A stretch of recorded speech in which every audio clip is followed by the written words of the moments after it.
Hi, this is Matt with AppliancePartsPros.com. Today we'll be showing you how to repair your appliance. Remember, anytime you work on an appliance, make sure it's unplugged or the circuit breakers are off so there's no chance of electrocution.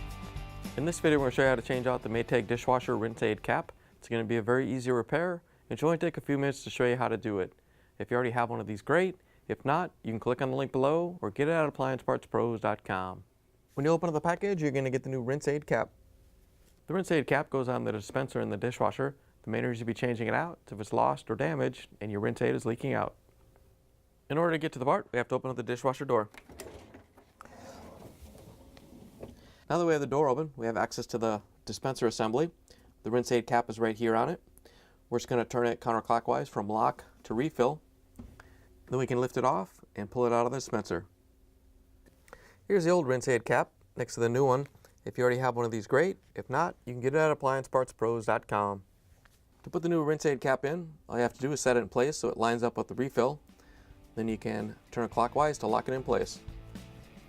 Now that you have the new Rinse Aid Cap installed, you can close the dishwasher door, plug it back in, and take it for a spin. Thanks for joining us for another successful repair brought to you by AppliancePartsPros.com. Check out our other repair videos on our site, Facebook, and YouTube.